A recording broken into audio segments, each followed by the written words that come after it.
할렐루야. 아멘. 네, 제가 우리 하늘정원 커뮤니티 교회 협동 목사를 있으면서 좋은 몇 가지 점이 있어요. 그 중에 하나는 목사님 설교가 참 좋다. 아멘. 배울 게 참 많아요.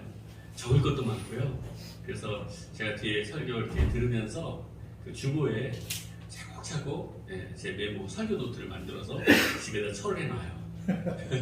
그래서 이렇게 보고 또 보고 그렇게 할 만큼 목사님 말씀이 참 풍성하고 배울 것도 많고 또 무엇보다 이 말씀을 알아가는 재미, 그런 뭐라 그럴까요? 그 기쁨이 그 예배를 드리면서 또 목사님 말씀을 들으면서 참 큽니다. 그래서 여러분 정말 좋은 교회 이렇게 선택해서 오신 것, 또 하나님께서 부르셔서 오셨지만 너무 좋은 그런 은혜가 되는 것 같습니다. 아멘. 그리고 또 하나는 이 하늘정원 커뮤니티 교회 비전이에요.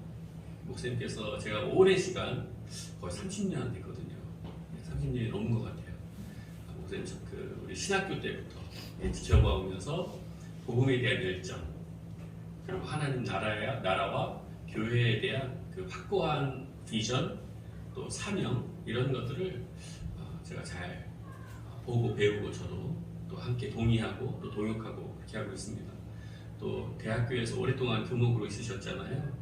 그거 쉬운 일 아니거든요. 근데 또 하나님의 때가 돼서 또 그 자리를 내려놓고 이렇게 교회를 개척해서 또 하나님의 그 부르심에 순종해 나가는 걸 볼 때마다 큰 격려가 되고 위로도 되고 도전도 되고 그렇습니다.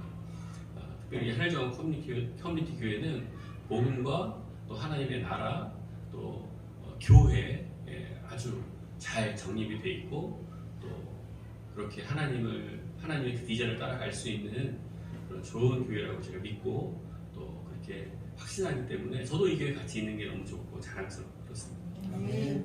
좋으시죠, 여러분? 아멘. 그리고 이제 뭐 많지 않아서 좋아요.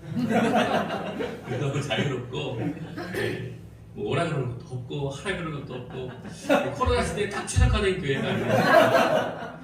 이제 문제는 이제 코로나 끝났는데도 이렇게 가면 안 됩니다. 코로나 끝나면 이제 모이기 일에 힘쓰는 교회가 되고 풍성한 프로그램과 또 사역과 섬김과 봉사와 이런 것들이 풍성하게 있으면 좋겠어요. 지금은 그런 것들을 준비하고 또 그런 내실을 가지고 하나님께서 됐다 지금부터 시작이다 할 때 지금 이제 우리 뭐 할까요? 물어보는 그런 준비되어 있지 않은 교회 말고 정말 준비가 잘 되어 있어서 좀 하나님의 때가 돼서 야 시작하자 했을 때 진짜 올인해서 정말 힘껏 달려나갈 수 있는 그런 교회가 되기를 축복합니다. 아멘. 오늘도 말씀이 이제 그런 류의 말씀이 되겠어요. 특별히 오늘 말씀의 제목이 교회와 천국 열쇠, 어떻게 보면 좀 해설이 많이 필요한 그런 제목인데 조금 이 말씀의 제목을 좀 쉽게 표현해 드리자면 교회의 본질을 회복하라라고 하는 그런 내용이 되겠습니다. 오늘 본문 말씀에 보니까 몇 가지의 그 핵심 단어가 있어요. 18절, 19절 두 절 말씀인데요. 이 말씀에 보면 베드로, 사람 이름입니다.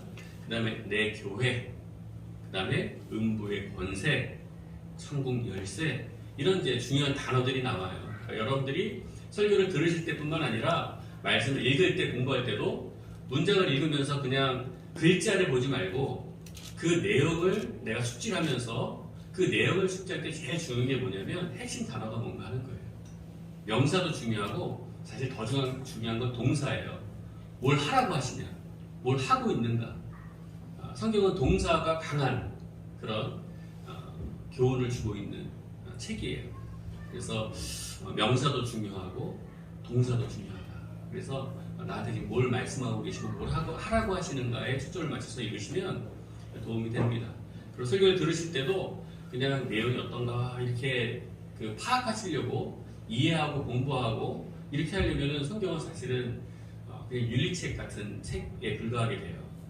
이 말씀, 이 설교를 통해서 하나님께서 지금 나에게 뭘 말씀하고 계신지, 그리고 내가 어떤 순종을 해야 되고 행동을 해야 되는지가 이 설교를 듣고 난 다음에 삶의 내용이 따라가줘야 그 말씀이 살아서 내 안에 운동력이 생기고 그 말씀 나를 통해서 이루어지는 거기까지 가야 되는 것이죠.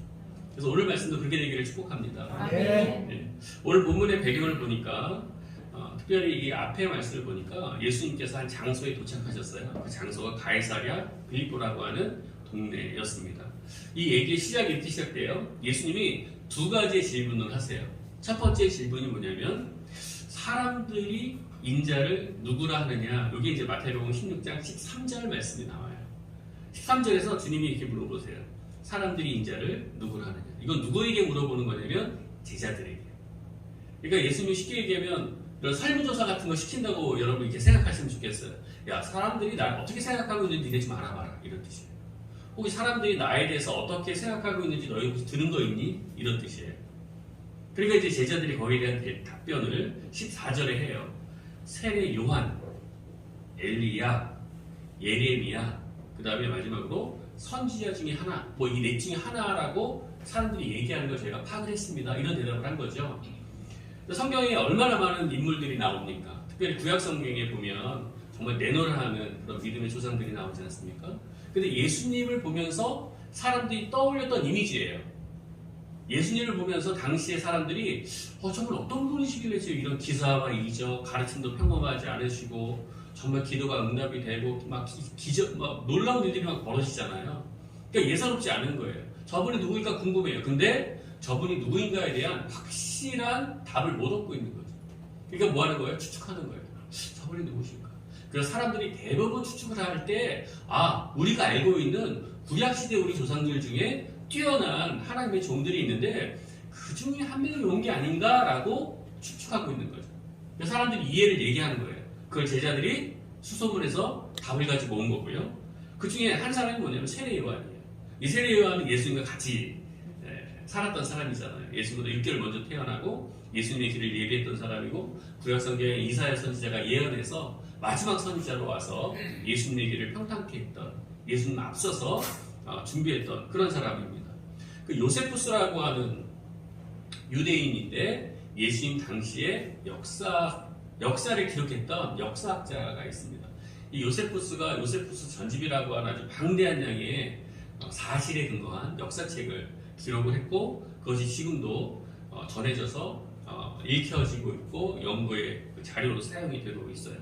이 요세푸스의 역사책을 이렇게 일부를 들여다보면 그때 당시의 사람들 중에는 예수님보다도 세례 요한을 훨씬 더 중요한 인물로 보고 있었다라고 하는 기록이 나와요.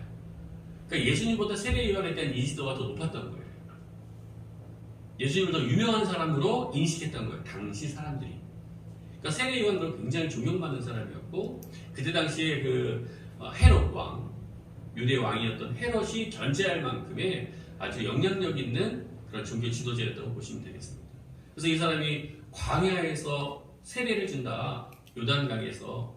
그러니까 사람들이 예루살렘에 있던 도시에 있던 사람이 한참을 걸어서 시골에 있는 조그만 강물에 가서 그 요한에게 세례를 받기 위해서 벌떼처럼 몰려들지 않습니까? 그럼 누가 풍세에 여기 좋은 말씀 전하시는 김양복 목사님 있으니까 서울 시민 여러분 내려가서 말씀 한번 들어보세요.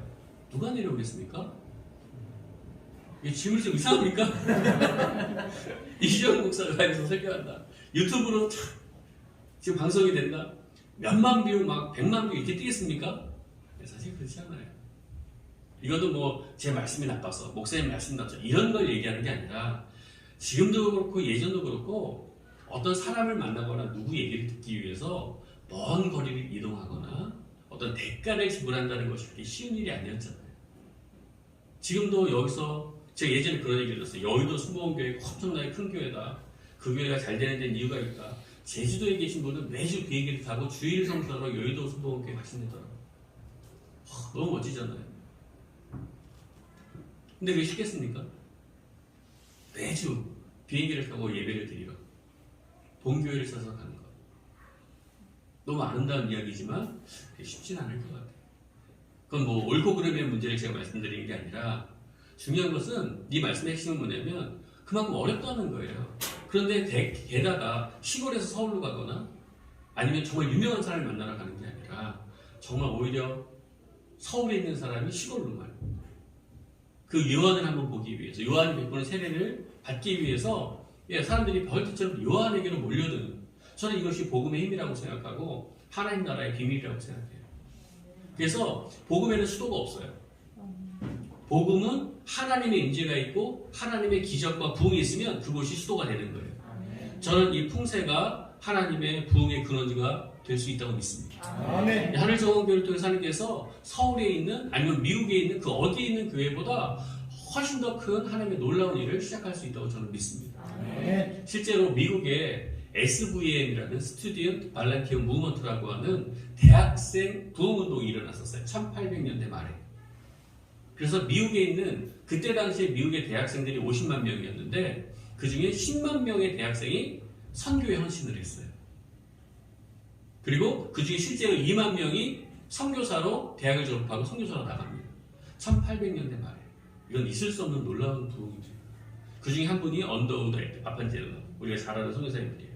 그분이 우리나라에 오실 때 나이가 26살. 그런 일들이 있었어요. 근데 그게 어떻게 시작된지 아세요? 사무엘 밀즈라고 하는 한 젊은 청년이 막 가슴에 불이 붙은 거예요. 기도하는데 하나님께서 뜨거운 마음을 주셔서 그것을 4명의 친구에게 나눴습니다. 그래서 이 친구들이 야 이거 뭐냐? 우리 전 세계에 나가서 선교를 전해야 되는데 하나님 말씀을 전해야 되는데 복음을 전해야 되는데 이 뜨거운 마음을 가지고 기도하고 그 마음을 나누기 위해서 이동하다가 갑자기 소나기가 오는 거예요. 그 소나기를 피하기 위해서 건초를 이렇게 쌓아놓은 곳에 들어가서 건초더미 안에 이렇게 들어가서 큰 소나기를 피하고 있었습니다. 근데 비를 피하는 그 가운데서도 그 친구들이 가만히 있지 못해요. 그래서 여기서 기도를 하자. 그래서 건초더미 속에서 비를 피하면서 기도를 했는데 거기에 하나님의 불이 임한 거예요. 그래가지고 이 사람들이 하나님의 그 큰 성령의 충만함을 받고 선교의 불을 받고 미국에 있는 모든 대학을 다니면서 젊은이들에게 복음을 전하고 선교에 대한 발표를 하게 됩니다. 그래서 일어난 운동이 스튜던트 발렌티어 무브먼트라고 하는 그 학생 자원 운동이에요. 그것으로 미국에 전체 부흥이 일어났고요. 거기서 선교사들이 전 세계에 흩어져서 복음이 전해졌고 우리나라에도 장로교회와 감리교회가 들어오는 계기가 됐습니다. 어디서요? 건초더미에서. 하나님의 일을 그렇게 시작하는 거예요. 예수님이 어디서 태어나셨습니까? 예루살렘이 아니라 베들레헴이라고 하는 작은 동네에서. 베들레헴이 중요한 게 아니죠. 거기에 누가 있었냐는 게 중요한 거예요. 예수님이 계셨기 때문에. 아멘. 이 풍세가 중요한 게 아니라 여기 하늘정원교회가 있기 때문에. 할렐루야. 네, 저는 그렇게 믿습니다. 하나님 우리를 그런 교회를 섬기는 정말 성도다운 성도들로 하나님께서 바꾸어 가시고 변화시킬 줄 믿습니다. 아멘. 그래서 예수님이 세례 요한이라고 하는 사람으로 이해를 한다는 거예요. 근데 시점이 뭐예요? 세례 요한이 죽었어요. 헤로데에게 이렇게 모함을 당해가지고요. 그냥 제거당했습니다. 그래서 칼로 목베임을 당해서 순교하셨어요. 얼마 전에. 근데 세례 요한이 이 요세푸스의 글대로 많은 그때 당시에 유대인들에게 영향력을 많이 행사했던 사람이니까 이 세례 요한에 대한 그리움이라 그럴까요? 존경심이 있었겠죠? 근데 세례 요한이 죽었잖아요. 근데 예수님을 보니까 세례 요한이 이렇게 비추어서 보이는 거예요. 왜 그럴까요? 예수님이 세례 요한을 닮은 걸까요? 아니죠? 예수님을 세례 요한이 닮은 거예요. 그래서 사실은 세례 요한을 통해서 사람들은 누굴 봐요? 예수님을 본 거예요. 그게 세례 요한의 사명이었다고요. 근데 세례 요한이 죽고 나니까 예수님을 보면서 자기네들이 경험해왔던 세례 요한을 본 거예요. 그리고 그 세례 요한의 제자들 중에 특별히 많은 제자들이 예수님의 12제자로 편입이 됩니다. 그 사람들이 예수님에 대해서 이해할 때 얼마 전에 죽은 세례 요한이 다시 왔나? 그런 특별한 영적인 그런 뭔가가 있었나? 그러니까 세례 요한이라고 하는 그런 이미지를 사람들이 가지고 있다는 거예요. 예수님에 대해서. 근데 이게 맞습니까? 아니죠. 근데 사람들이 그렇게 이해한다고 하는 것은 혼란스럽다. 예수님이 누구신지 아직 잘 모른다. 근데 궁금하다. 신기하다. 알고 싶다. 그래서 잘 모르겠다. 굉장히 혼돈이 있는, 예수님에 대해서 혼돈이 있는.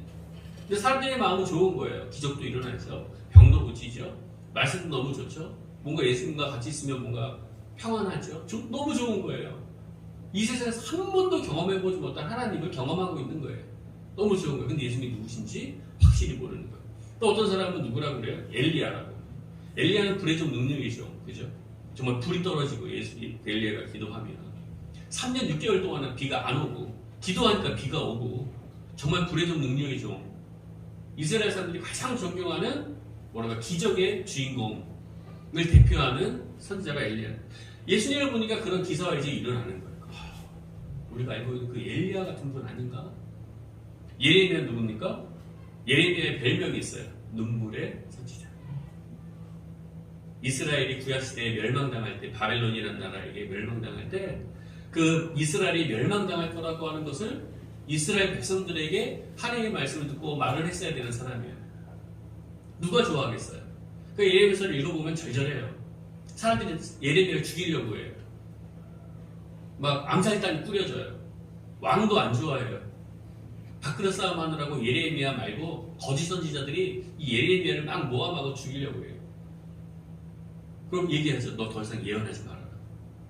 근데 예레미야는 하나님의 말씀이 불방망이 같아서 내가 하나님의 말씀을 전하지 않고는 견딜 수 없다고. 그리고 또 복음을 들고 나갑니다. 하나님의 말씀을 전합니다. 엄청난 고난을 당해요. 그러면서 이렇게까지 하는데 알아듣지 못하는 이스라엘을 보면서 뭐해요? 계속 우는 거예요. 그래서 별명이 눈물의 선지자예요. 그래서 사람들이 예수님을 보면서 누굴 봐요? 구약의 예레미야를 떠올리는 거예요. 예수님이 눈을 보니까 그 절절한 그 사랑, 그 애틋함, 그 불쌍히 여기는 민망히 여기는 그 마음, 아버지의 눈, 하나님의 마음이 예수님을 보니까 느껴지는 거예요. 그러니까 우리가 읽고 배웠던 예레미야의 그 세심한 그 성품, 이런 것들이 예수님을 통해서 느껴지는 거예요. 그래서 사실 이 세 명의 사람만 예수님을 보면서 느껴졌을까요? 아니요. 구약에 있는 모든 성경의 인물들은 예수님을 예표하는 거예요. 그러니 당연히 성경에 누굴 보더라도 우리는 결국은 누굴 보게 돼요? 예수님을 보게 되는 거죠. 근데 그분이 실제로 우리 눈앞에 있는 거예요. 근데 사람들이 확신이 없어요. 이분이 누구신지 몰라요. 신기해요. 놀라워요. 근데 확신이 없어요. 그렇게 대답을 하니까 예수님이 16장 15절에서 두 번째 질문을 주시는 거예요. 제자들한테. 16장 15절 말씀해 보니까 뭐라 그래요? 그러면 너희는 나를 누구로 하느냐? 이건 이제 누구한테 하는 질문이에요? 12명의 제자들에게 한 질문이에요. 첫 번째 질문은 누구한테 하는 거예요? 제자들에게 하긴 했는데 누가? 사람들이 나를 누구라느냐라고 하는 질문이었고, 사람들은 됐고, 그럼 너희들은 나랑 같이 있는, 지금 너희들은 내 제자인데 너희들은 나를 어떻게 생각하고 있니? 내가 누구라고 생각하니? 이런 질문을 하신 거죠. 거기에 이제 우리가 잘 알고 있는 이 베드로라고 하는 사람이 정답을 얘기합니다. 16절 말씀해 보니까 주는 그리스도시요 살아계신 하나님의 아들이십니다. 이런 대답을 합니다. 그래서 베드로를 이제 예수님이 칭찬해 주시고, 야, 이게 너가 정말 놀라운 그런 대답을 했다. 그리고 이거는 사람이 알 수 있는 게 아니라 그건 하나님 아버지께서 너에게 알게 하신 거야. 그렇게 베드로를 칭찬해 주시고 축복해 주십니다. 그리고 난 다음에 우리가 읽었던 오늘 본문의 말씀이 이어지는 거예요. 베드로의 신앙 고백을 보면 두 가지를 얘기해요. 주는 그리스도십니다. 그리고 살아계신 하나님의 아들이십니다. 이것이 왜 중요했을까요? 왜 이 시점에서 예수님 제자들에게 이런 질문을 했을까요? 다 이유가 있어요. 그냥 예수님은 그냥 어쩌다가 아니면 우연히 하신 적이 한 번도 없어요. 예수님께서 하신 말, 예수님께서 하신 행동은 다 하나님 아버지께 물어보고 하나님께서 하라고 하는 것을 하셨다고 요한복음에 말씀하세요. 그러니까 다 때가 있고 뜻이 있는 거예요. 지금 이때에 예수님이 제자들에게 이 질문하신 놀라운 비밀이 오늘 말씀에 숨겨져 있습니다. 오늘 이 베드로의 신앙 고백을 끄집어내기 위해서 예수님께서 두 가지의 질문을 제자들에게 지금 하셨어요. 이 이유 가운데 하나는 뭐냐면 예수님이 누구이신지에 대한 사람들의 인식과 예수님께서 왜 오셨는가에 대한 그 목적에 대한 오해가 너무 심해지는 거예요. 근데 이게 왜 심해지냐면 점점 더 예수님의 인기가 높아지고 기사와 이적의 어떤 난이도가 높아질수록 더 커지는 거예요. 이 오해의 증폭이. 왜 그런가 하면 오늘 말씀에도 그런 본문에도 그런 내용이 나와요. 유대인들이 자꾸 표적을 보여달라는 거예요. 기사와 이적을 보여달라는 거예요. 이 사건 바로 앞에 어떤 사건이 있었냐면 4,000명을 예수님께서 먹여주신 그 사건, 오병이어의 이야기, 그 다음에 7병이어에 대한 이야기가 나오는 거죠. 물고기, 조그만 물고기 몇 마리, 그 다음에 보리떡 몇 개, 이걸로 4,000명이나 되는 사람을 먹였고 또 얼마 전에는 5,000명이나 되는 사람을 먹였어요. 이거 놀라운 일 아닙니까? 사람들이 기적을 보기 시작한 거예요. 막 병자가 낫잖아요. 귀신이 떠나가잖아요. 한 번도 경험해보지 않은 우리 인생에 인류의 역사상 하나님의 아들이 이 땅 가운데 오셔서 행하시는 이걸 어떻게 사람들이 이해하고 또 이것을 확신하겠습니까? 안 해본 건데 지금 일어나고 있는 일이 뭔지 모르는 거예요. 지금 코로나가 그렇잖아요.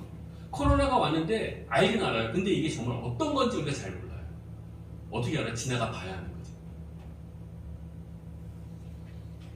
지금 예수님이 지금 이 땅 가운데서 하시고 있는 일이 놀라운 일이고 좋은 일이고 우리를 위한 일이고 축복된 일이고 다 좋은 건 알겠는데 이게 지금 왜? 누구로부터? 그거에 대한 사람들의 확신과 거기에 대한 대답이 아직 없었던 거예요. 그런데 사람들이 점점 뭐에 미쳐가요? 뭐에 사람들의 관심이 더 가요? 그럼 다음에 예수님도 어떤 기적을 내는가? 어떤 표적이 있을까? 와, 이 조그만 음식물로 4,000명을 먹일 수 있는 분이야? 기도할 때 사람이나 놀라운 일들이 막 벌어지잖아요. 그 사람들이 자꾸 표적을, 기사와 이적을 더 관심 있게 보기 시작하는 거예요. 근데 이게 나쁜 게 아니죠. 당연히 예수님은 하나님이시기 때문에 기사와 이적, 놀라운 일들을 행할 수 있는 신비한 능력을 가지고 계신 것이 맞아요. 근데 예수님께서 여러분 생각하실 때 진짜 기사와 이적, 어떤 쇼, 어떤 단순한 어떤 먹거리 제공 이거를 위해서만 오셨을까요? 그게 아닌데 왜 그렇잖아요? 우리가 본질이 있고 비본질이 있잖아요. 본질이 중요한 건데 사람들이 비본질적인 것에 관심을 가질 때 참 안타까운 경우가 많이 있어요. 근데 예수님께서 지금 이 사람들 앞에 계신데 이 예수님을 통해서 지금 내가 뭘 배우고 뭘 얻어야 될까? 이 예수님이 나랑 무슨 관계가 있을까? 이게 본질적인 건데 사람들은 뭐 이 예수님이 행하는 그 어떠한 기적이라고 하는 조그만 결과물. 기적은 예수님께서 행하신 아주 일부의 예수님께 속한 하나의 반응인 것이죠. 그래서 사람들은 그 예수님에게 집중하지 않고 뭐에 집중해요? 기적에만 집중하는 거예요. 그리고 예수님이 정말 누구이신지 알아가려고 하는 것보다는 그냥 내 상식 주변에 있는 사람들의 말에 의해서 예수님이 누구신가 보다 정도로 예수님과에 대한 깊이 있는 교제, 예수님에 대한 깊이 있는 암, 예수님과의 깊이 있는 사귐 이런 건 없고 정보만 무성하고요. 어떤 현상만 무성하고요. 그 어떠한 결과만 무성한 그런 상황에서 예수님이 지금 뭐예요? 빨간 불이 딱 들어온 거예요. 내가 온 게 이게 목적이야. 그래서 사람들의 반응을 조사해보고 무엇보다 나랑 함께하고 있는 이 12명의 나의 핵심적인 제자들 이 제자들을 향해서 지금 예수님 뭔가 비전을 가지고 계시거든요. 그러니까 이 사람들, 이 12명의 제자들의 이해와 반응이 예수님께 너무 중요했던 거죠. 그래서 예수님께서 표적을 구하는 유대인들과 사람들에게 더 이상 이게 목적이 아니라 내가 온 것은 진짜 중요한 뭔가가 있다라고 하는 것을 말씀하고 싶으셨던 거예요. 그런데 참 놀랍죠? 이 질문에 대해서 나를 누구냐라고 하는 질문에 대해서 12명의 제자들 중에 왜 하필 베드로가 이 대답을 할 수 있었을까요? 왜 할 수밖에 없었을까요? 전 이 표현이 맞다고 생각해요. 그래서 오늘 이 말씀에 그 놀라운 비밀이 숨겨져 있습니다. 예수님께서는 이 베드로의 신앙 고백을 끄집어내기 위해서 지금 이 질문들을 하시고 예수님과 제자들이 지금 대화를 하고 있는 그런 과정이라고 말씀을 드렸어요. 여러분, 예수님께서 이 땅 가운데 오신 목적을 베드로가 주는 그리스도시요 살아계신 하나님의 아들이라고 하는 이제 대답을 했는데 여러분들은 어떻게 이해하고 계세요? 지금 우리가 잘 알고 있죠. 제가 세 가지로 요약을 해드릴게요. 예수님께서 하나님의 아들로서 이 세상 가운데 오신 첫 번째 목적은 뭐냐면 하나님과 인간 사이의 화목 제물로 이 땅 가운데 오셔서 우리의 죄의 문제를 해결하러 오셨다는 거예요. 아멘? 네. 여러분 그게 믿으시죠? 네. 그래서 나를 죄로 말미암아서 하나님께 갈 수 없는 나의 죄의 문제를 해결하고 하나님의 자녀가 돼서 구원받는 백성이 되도록 하는 유일한 통로로 오신 분이 예수님이다 라고 하는 것을 우리가 믿습니다. 네. 요한복음 3장 16절에서 그렇게 얘기하잖아요. 하나님의 세상을 이처럼 사랑하사 독생자를 주셨으니 이는 그를 믿는 자마다 멸망하지 않고 영생을 얻게 하려 하십니다. 뭐 요한복음 1장 12절 말씀에서도 우리가 영접하는 자고 그 이름을 믿는 자들에게는 뭐가 되는 것을 주세요? 하나님의 자녀가 되는 것을 주신다. 그러니까 첫 번째는 뭐냐면 죄의 문제를 해결하고 하나님의 자녀가 돼서 천국 가는 거. 이거를 위한 유일한 통로가 예수님이시다라고 하는 것을 우리 가운데 알려주시기 위해서 오신 거예요. 그분이 되어주신 거죠. 두 번째는 사단을 멸망시키기 위해서예요. 왜냐하면 이 세상은 지금 죄를 지은 아담과 하와가 죄를 지은 그 시점으로부터 우리가 살고 있는 지금까지 수천 년의 역사 동안 이 죄가 점점 증폭되고 늘어나서 이 세상은 죄로 편만한, 죄로 물들어 있는 그런 세상이 되어버렸습니다. 그리고 우리는 그 세상에서 살고 이 세상에서 죽습니다. 더러운 예수님의 은혜를 입고 구원을 받기도 하지만 더러운 지옥을 가요. 근데 하나님께서 원하시는 건 뭐예요? 멸망치 않고 하나님의 자녀가 되는 거예요. 이것이 하나님의 변함없는 진리이기 때문에 하나님께서 예수를 통해서 이 세상 가운데 하시고 싶은 또 하나 그 이름 뭐냐면 이 죄된 세상, 이 불균형적인 세상, 죄로 가득한 악이 가득한 세상, 사단을 멸하기 위해서 예수님께서 오셨다는 것입니다. 요한 3서 3장 8절 말씀해 보니까 죄를 짓는 자는 마귀에게 속하나니 마귀는 처음부터 범죄함이라. 하나님의 아들이 나타나는 것은 마귀를 멸하려 하십니다. 예수께서 오신 목적은 명확해요. 우리를 구원하시고요. 우리를 죄짓게 하고 또 죄로 말미암아 죽게 만들고 우리를 얽어매고. 여러분 요한복음 10장 10절 말씀해 보면 예수께서 오신 목적을 양으로 생명을 얻게 하고 풍성케 하십니다. 왜요? 도적이 오기 때문이에요. 도적이 있기 때문에. 도적은 어떻게 해요? 죽이고 멸망시키기 위해서. 도적은 우리를 죽이고 멸망시킨대요. 그렇기 때문에 선한 목자이신 예수님이 이 가운데 필요한 거예요. 사단은 우리를 죽이고 멸망시키고 결국은 지옥으로 데려가요. 우리를 불행하게 만듭니다. 우리를 살 수 없도록 만들어요. 근데 예수님은 그렇지 않죠. 우리를 살만 나도록 하시고 실제로 살려주시고 우리를 행복하게 하시고 우리가 향한 목적을 이루어서 정말 풍성한 삶을 살도록 하시기 위해서 예수님께서 이 땅 가운데 오셨어요. 그런데 원수 마귀는 그렇지가 않기 때문에 하나님은 우리를 사랑하시기 때문에 예수를 통해서 이 원수 사단을 멸하도록 그렇게 예수님을 보내신 것이죠. 세 번째, 이게 오늘 말씀의 핵심 부분이에요. 교회를 통해서 하나님의 나라를 이 땅에 완성시키기 위해서 오셨다. 아멘. 자, 보세요. 하나님의 나라가 올 줄 믿습니다. 아멘. 이 세상의 끝은 반드시 옵니다. 아멘. 그래서 우리 재림이라고 해요. 저희 딸 이름이 재림이에요. 예수님께서 다시 오신다는 뜻이에요. 다시 오신다는 얘기는 무슨 얘기예요? 한 번 왔었다는 거죠. 그래서 초림의 예수, 재림의 예수 이렇게 얘기합니다. 성경도 신약과 구약. 구약은 뭐예요? 처음 오실 예수님에 대한 옛날 약속이에요. 그래서 예수님께서 태어나시고 이 세상에 오신 그날 구약의 모든 예언은 성취된 겁니다. 그리고 예수님은 부활하시고 승천하셨죠? 그리고 뭐라고 그러셨어요? 다시 오시겠다 그랬어요. 그래서 이 재림에서 다시 오실 그 예수님이 오시기까지 우리는 지금 신약 시대를 살고 있어요. 거의 우리가 거반 끝까지 왔어요. 그래서 이 신약 시대는 어떻게 해요? 예수님께서 다시 오심으로 완성되고 신약의 예언들은 성취되는 겁니다. 그래서 우리는 성경을 예수님의 두 번 오심에 관한 책이다 이렇게도 얘기해요. 그래서 예수님께서 두 번째 오실 때는 어떻게 해요? 이제는 이 세상을 심판하는 심판주로 오십니다. 첫 번째 오신 예수님은 뭐예요? 희생제물로 오셔서 우리 죄를 구원하시기 위해서 오셨다. 그 예수를 믿느냐 믿지 않느냐에 따라서 우리는 다시 오실 예수님에게 뭘 받아요? 심판을 받는다. 그래서 예수님이 다시 오실 때는 우리는 영원한 천국 백성과 지옥 백성으로 나뉜다. 우리 그렇게 믿습니다. 그런데 이 세상이 어떻게 끝이 올까요? 그리고 이 세상을 살아가면서 예수님은 교회를 통해서 하나님 나라를 어떻게 완성하실까요? 이게 우리가 살아가는 이유이고 우리 교회가 존재하는 이유가 되어야 하는 것이죠. 여러분, 교회는 제가 나중에 결론적인 부분에서도 말씀드리겠지만 교회는 그냥 내가 종교생활을 하러 다니는 것이 아니에요.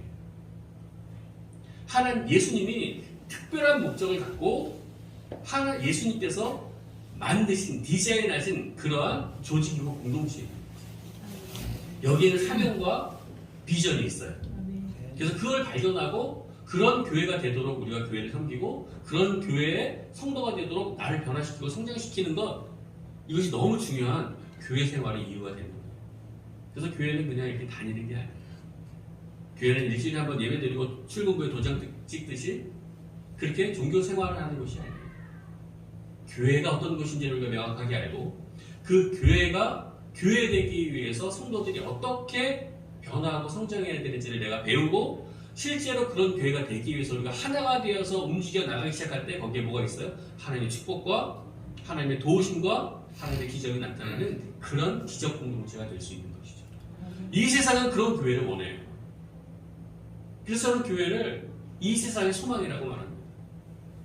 그래서 저는 이 교회를 하나님의 소망이라고 얘기해요. 그런 소망이 되는 교회를 예수님께서 디자인하시고 지금 그런 교회를 제자들에게 말씀하고 가르치고 계신 거예요. 어떻게 시작해요? 사람들이 날 누구로 아느냐? 그리고 너희들은 나를 누구로 아느냐?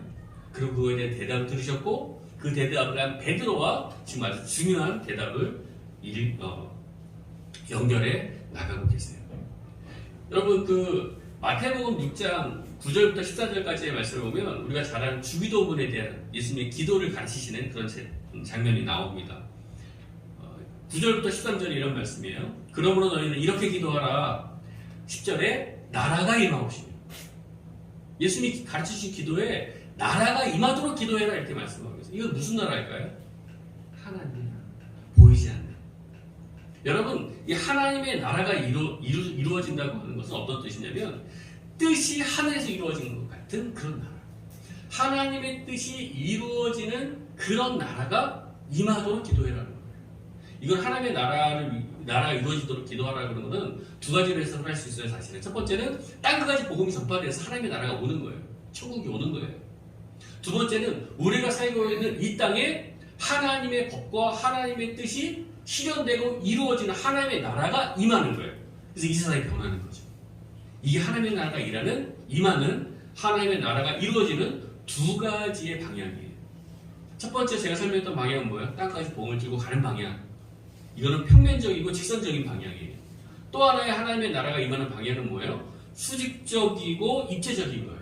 우리가 살고 있는 생활면에, 우리가 살고 있는 환경면에, 우리가 살고 있는 이 세상 안에 하나님의 법, 하나님의 뜻이 이루어지는 것 같은 땅, 거기에 임하는 하나님의 나라. 굉장히 어려워요. 근데 쉬워요. 여러분들이 하나님이 없는 그러한 인생을 살다가 하나님이 있는 그런 인생을 사는 것, 여러분들에게 하나님의 나라가 임한 겁니다. 여러분들의 가정에 예배가 없고 여러분들의 가정에 하나님이 없었던 그런 가정에 하나님이 있고 말씀이 있고 예배가 있고 찬양이 있고 기도가 있다면 여러분들의 가정에는 뭐가 임한 거예요? 하나님의 나라가 임한 거예요. 그런 것처럼 여러분들 개인에게 없었던 하나님의 나라가 와서 내가 성도가 되고 자녀가 되고 하나님의 나라 백성처럼 사는 것 같이 여러분들의 가정에 그런 하나님의 나라가 임하고 여러분들이 일하는 그 공동체, 그 회사, 그 직장에 하나님의 나라가 임하면 안 되겠습니까? 그에 여러분들이 쓰임받으면 안 되겠습니까? 우리나라의 정치에 이제 대선이 다가오잖아요. 우리나라의 정치에 하나님의 나라가 임하면 안 되겠습니까?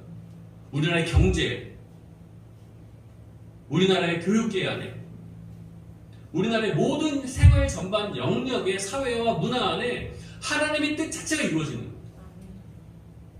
여러분 동성애를 위한 차별금지법 이거 통과되면 어떻게 됩니까 이제? 하나님의 법이 이루어질까요? 아니면 하나님이 원하지 않는 법이 이루어질까요? 그 우리가 어떻게 해야 돼요? 교회가 해야 되는 그런 거예요. 교회는 교회에서 예배만 드리는 게 아니라 그렇다고 사회운동을 하는 얘기가 아니에요. 이 세상에 하나님이 없이 다스려지고 있는 모든 영역 안에 하나님의 나라의 법이 통용되고 이루어지고 그게 정상적인 상식이 되도록 기독교인들이 하나님 믿는 백성들이 그 일을 하도록 하나님께서 지금 누구를 사용하시는 거예요? 교회를 사용하시겠다고 말씀하시는 거예요. 여러분 베드로라고 하는 이름이 어떻게 시작됐는지 그 어원을 제가 말씀드릴게요. 예수님의 그 사역이 처음 막 시작될 때 예수님이 누구를 제일 먼저 만나냐면 안드레라고 하는 청년을 먼저 만나요. 이 안드레는 누구냐면 베드로의 동생이에요. 그래서 이 안드레가 예수님 처음 만나고 나니까 메시아인 거죠. 정말 하나님의 아들인 거죠. 너무너무 신기하고 너무너무 좋았어요. 그래서 이 예수님을 누구에게 소개를 하냐면 형 베드로에게 소개를 하는 거예요. 처음 예수님과 베드로가 만나는 장면을 요한복음 1장 42절에서 우리가 볼 수가 있어요. 이렇게 얘기를 합니다. 데리고 예수께로 오니 누가 데리고 왔을까요? 안드레가 베드로를 예수님께 데리고 온 거예요. 그 예수께서 베드로를 보시고 이르시되 내가 요한의 아들 시몬이니 장차 게바라 하리라 하시니라. 끝. 여러분 처음 만나는 자리에서 보통 어떻게 대화가 진행이 될까요? 뭐 어디 사세요? 뭐 이름이 뭐예요? 그럼 다짜고짜 그런 게 없어요. 처음 딱 만났는데 이미 예수님은 이 베드로가 누군지 알고 있어요. 처음에 베드로가 아니었어요. 처음에 이 사람의 이름은 뭐였어요? 시몬이었어요. 누구의 아들? 요한의 아들 시몬. 그냥 평범한 사람이었어요. 평범한. 근데 갑자기 예수님께서 이 시몬을 딱 보시면서 뭐라고 하시냐면 앞으로 되어질 일을 말씀하고 계신. 우리는 이것을 뭐라 그래요? 예언적인 선포다 이렇게 얘기해요. 앞으로 되어질 일. 장차 뭐가 되리라? 게바가 되리라. 이 게바라고 하는 말은 히브리어예요. 돌, 반석, 기초 이런 뜻이에요. 근데 이 게바라고 하는 말을 그 요한복음 1장 42절에 보니까 가로 열고 번역을 써놨어요. 게바는 번역하면 베드로라 가로 닫고. 여러분들 성경에 보시면. 그래서 게바는 히브리어고 이걸 뭘로 번역하면 헬라어, 그때 당시 사람들이 사용했던 헬라어로 번역하면 베드로입니다. 근데 원래 그 헬라어 발음은 페트라예요. 페트라. 이 페트라라고 하는 헬라어 단어를 미국 사람들이 발음할 때는 피터라고 발음을 했고요. 이 피터라고 하는 말을 우리나라 사람들이 번역을 하면서는 베드로 이렇게 번역을 합니다. 이 베드로라고 하는 이름은 영어 성경에 피터로 나오고 헬라어 성경에는 페트라라고 나오고 히브리어 성경에는 게바로 나오는 거예요. 근데 여기에 놀라운 뜻이 있어요. 이거는 예수님이 지어준 이름인데 앞으로 되어질 그 어떠한 예언적인 내용을 포함하고 있다는 거예요. 그것을 게바라고 하는 단어로 이름을 지어주셨고 그 게바라고 하는 뜻이 반석, 기초 이런 뜻이라는 거죠. 생뚱맞죠. 이때 당시에는 이해할 수가 없어요. 대부분의 예언적인 하나님의 말씀은 그때 당시에 이해가 안 돼요. 그 말씀이 이루어진 그때 가서 이해가 되고 이루어지는 것이 예언의 특징입니다.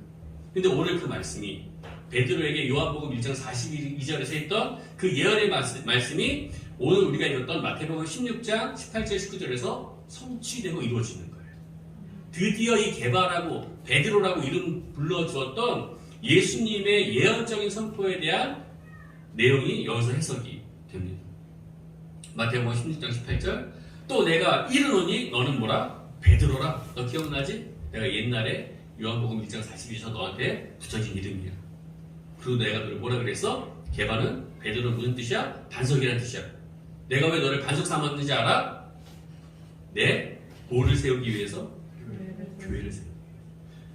이건 예수님의 비유법이에요. 건물을 지을 때 건물을 어디에 세워요? 기초 위에 세우는 거예요. 그러니까 어떤 기초 위에 세우냐가 굉장히 중요한 거죠. 근데 그 기초를 베드로, 게바라고 하는 기초를 세우셨대요. 지금 뭔가 상징적인 예수님의 표현인 거예요. 근데 이 베드로라고 하는 기초는 어떤 기초냐면 베드로가 오늘 예수님의 질문을 받고 뭐한? 고백을 한 신앙 고백의 기초인 거예요.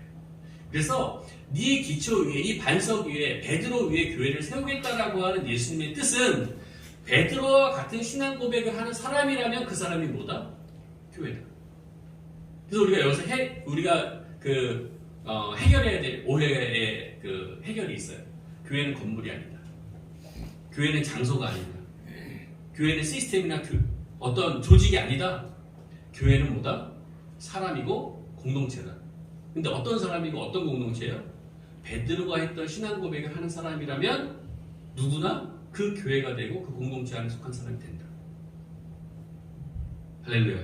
아멘. 그래서 예수님은 지금 베드로를 처음 만날 때부터 베드로의 이름을 시몬에서 게바라고 불러주실 때 장차 게바가 될 것이다라고 얘기할 때부터 이미 예수님은 계획이 있으셨던 거고 지금 마태복음 16장에서 베드로가 신앙 고백을 할 때까지 예수님 기다리셨던 거예요.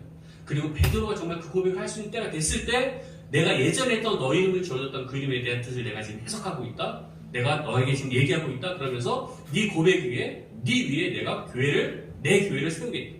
그러면서 뭐라고 말씀하세요? 음부의 권세가 이기지 못하리라. 이것이 마태복음 16장 18절이에요. 내 교회를 세울 건데 그 교회를 세우는데 음부의 권세가 이기지 못한다. 여러분 성경을 한번 가만히 보세요. 그러면 권세라고 하는 말에 위에 각주가 달려있어요. 숫자가. 그리고 그 숫자를 따라서 밑에 여러분들 그 책을 보시면 다른 번역본에 이렇게 돼 있다라고 하는 설명이 돼 있어요. 그 권세라고 하는 말이 다른 번역본에서는 어떻게 해석이 돼요? 대문이라고 해석이 된다는 거예요. 대문. 이상하잖아요. 이 권세라고 하는 말과 대문이라고 하는 말이 같은 단어에서 어원이 생겼다는 거예요. 그래서 어떤 때는 대문으로, 어떨 때는 권세라고 하는 이름으로 사용이 된다는 거죠. 근데 오늘 말씀의 흐름을 보니까 19절의 말씀이니까 예수님께서 그 교회에게 뭘 주신대요?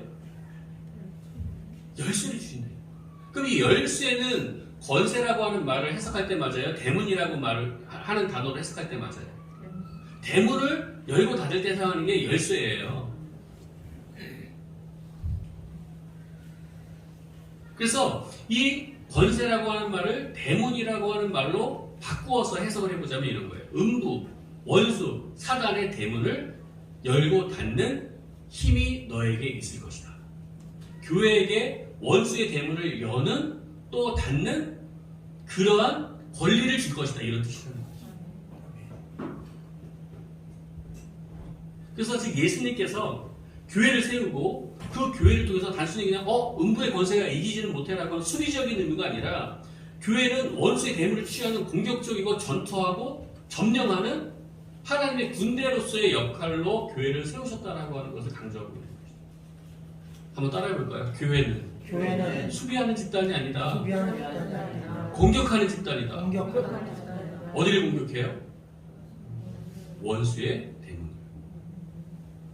예전의 전쟁에서는요, 그 성문을 누가 통과하느냐에 따라서 그 성의 주인이 바뀌는 거예요. 그 대문이 지금 잠겨져 있어요. 누구에 의해서? 원수에 의해서. 그럼 점령군이 와서 어딜 통과해야 돼? 통과해야 그 성을 점령해요? 성문을 열고 통과해야 그 성을 점령하는 거예요. 고린도후서 10장 4절 6절 이런 말씀이 있어요. 우리의 싸우는 무기는 육신에 속한 것이 아니요 오직 어떤 견고한 진도 무너뜨리는 하나님의 능력이라. 이 천국열쇠라고 하는 생각을 가지고 들어보세요. 모든 이론을 무너뜨리며 하나님 아는 것을 대적하여 높아진 것을 다 무너뜨리고 모든 생각을 사로잡아 그리스도에게 복종하게 하니 너희의 복종이 온전하게 될 때에 모든 복종을 하지 않는 것들을 벌하려고 준비하는 중에 있노라. 이게 예수님께서 하고 싶은 일이에요. 교회를 통해서 모든 것을 다 무너뜨리고 점령해서 하나님께 복종시키는 거예요. 마태복음 6장 10절 나라가 임하옵시며 뜻이 하늘에서 이룬 것 같이 땅에서도 이루어지며. 여러분 오늘 이 말씀을 우리가 읽고 말씀 좀 정리하고 싶은데 시편 24편 7절부터 10절 제가 읽어드릴게요. 문들아 너희 머리를 들지어다. 영원한 문들아 들릴지어다. 영광의 왕이 들어가시리로다. 영광의 왕이 누구시냐? 강하고 능한 여호와시요 전쟁에 능한 여호와시로다. 문들아 너희 머리를 들지어다. 영원한 문들아 들릴지어다. 영광의 왕이 들어가시리로다. 영광의 왕이 누구시냐? 만군의 여호와께서 곧 영광의 왕이시로다. 문이 열리고 왕이 들어가서 그 성의 주인이 바뀌는 걸 노래로 만든 게 이 시편 24편 말씀. 여기서 얘기하는 이 문이 뭐예요? 권세인 것이죠. 지금 원수는 꽁꽁 수비하고 있어요. 교회가 하나님의 나라가 임하도록 하기 위해서 교회가 이 세상에 어둡고 악한 모든 세력과 모든 견고한 짐들을 풀어서 열쇠를 열어서 하나님의 나라가 임하도록 하는 데에 긴장하고 두려워해서 원수가 어떻게 해요? 덜덜덜 떨고 있다. 할렐루야. 그래서 교회는 뭐 하는 거예요? 공격하고 점령하는 거예요. 이 세상을, 영혼을, 문화를, 사회를, 정치를, 경제를, 가정을, 예술을, 매스미디어를, 이 온 세상에 뭐가 임하도록요? 하나님의 뜻과 하나님의 성품이 이 세상에 임하고 정의가 강같이 공의가 하수처럼 흐르는 그런 하나님의 뜻이 상식적으로 통용되는 그런 나라가 되기 위해서 교회는 그 일을 해야 돼요. 그래서 교회는 건물 세워놓고 우리끼리만 예배드리고 은혜 받고 끝나고 교회 집에 들어가면 그건 교회가 아닌 거예요. 교회에 나와 있는 성도님들끼리 잘 쿵짝쿵짝 해가지고 코이노니아 교제하고 사랑 나누고 기도회 하고 은혜 받고 거기서 끝나면 그건 교회가 아닌 거예요. 진짜 교회는 뭐예요? 이 세상으로 나가는 거죠. 원수의 대문을 여는 천국 열쇠를 들고 다니는 그 사람, 그 교회가 진짜 교회인 것이죠. 내가 있는 곳, 내가 머무는 곳, 내가 만나는 사람, 내가 지나가는 곳, 내가 머무는 모든 환경과 모든 이 세상에 하나님의 천국 열쇠를 갖고 잘못 놓여져 있는 견고한 진을 허물어뜨리고 하나님의 뜻과 하나님의 말씀이 임하도록 해서 교회가 살아나고 영혼들이 살아나고 교회가 세워지고 예배가 드려지고 그렇게 할 수 있도록 이 온 세상을 점령해 나가는 그런 단체, 그런 공동체, 교회인 것이죠. 그런 개념으로 봤을 때 우리 하늘 정원교회는 이렇게 왜 세워졌을까? 이것이 우리의 비전이 되어야 하고 사명이 되어야 하는 것이죠. 그렇게 하기 위해서 우리 교회 성도들은 어떻게 변하고 성장해야 될까? 이것이 우리 교회의 교육이 되어야 되고 프로그램이 되어야 되는 것이죠. 할렐루야. 아멘. 여러분 오늘 말씀 너무 이렇게 좀 복잡하게 생각하지 않으셔도 좋아요. 교회는 무엇입니까? 하나님이 세운 공동체예요. 그런 교회는 정말 이게 종교생활하는 출석하러 다니는 주일 예배만 드리고 끝나는 뭐 이런 게 아니에요. 이 교회를 향해서 예수님이 가지고 계신 놀라운 비전을 우리가 알아야 될 필요가 있고 그 비전이 오늘 지금도 이루어지고 있는 중이고 그런 비전을 이루어가기 위해서 이 하늘정원교회를 세우신 분도 주님이시고 그 비전을 이루기 위해서 목사님을 세우셨고 우리를 여기다 불러다 갖다 놓으신 거예요. 이제 우리가 여기서 어떻게 할 것인가 우리가 결정해야 돼요. 그냥 일주일에 한 번 2시 예배드리고 끝. 뭐 지금은 나쁘지 않아요. 근데 제가 처음에 말씀드렸잖아요. 정말 때가 됐을 때 그래도 이러고 있으면 문제예요. 그렇게 하기 위해서 정말 힘을 갖고 하나님의 나라를 위해서 우리 교회를 세우신 하나님의 목적을 이루기 위해서 우리가 어떻게 해야 될까를 고민하고 준비하고 훈련하고 그런 교회가 되기 위해서 우리가 어떻게 해야 될까? 이것을 여러분 한 사람 한 사람이 목사님과 마음이 하나가 돼서 준비하고 기도하고 힘을 모으고 그래서 정말 이 마지막 때에 힘 있는 그런 교회가 되기 위해서 하나님의 마음이 어떠실까? 그런 하늘정원교회의 모습을 보시면 하나님의 마음이 어떠실까? 할렐루야. 아멘. 저도 돕겠습니다. 아멘. 저도 저 나름대로 또 성교회를 통해서 그런 일들을 하고 싶어요. 교회를 향한 뜨거운 마음이 있어요, 제 안에. 근데 세상이 지금 참 녹록지가 않아요. 하지만 진리는 변함이 없습니다. 아멘. 지금도 성령의 능력은 조금도 수그라들지 않았어요. 아멘. 앞으로 더 성령의 능력, 천국 열쇠의 힘은 더 커질 거예요. 왜? 예수님이 오셔야 되기 때문에. 땅까지 복음을 전파해야 되기 때문에. 구원받아야 될 사람들이 더 많기 때문에 이 하나님의 불길은 꺼지지 않을 겁니다. 더 불타오를 겁니다. 그때 우리 교회도 그 한가운데 있잖아요. 아멘. 아멘. 아멘. 기도하시겠습니다.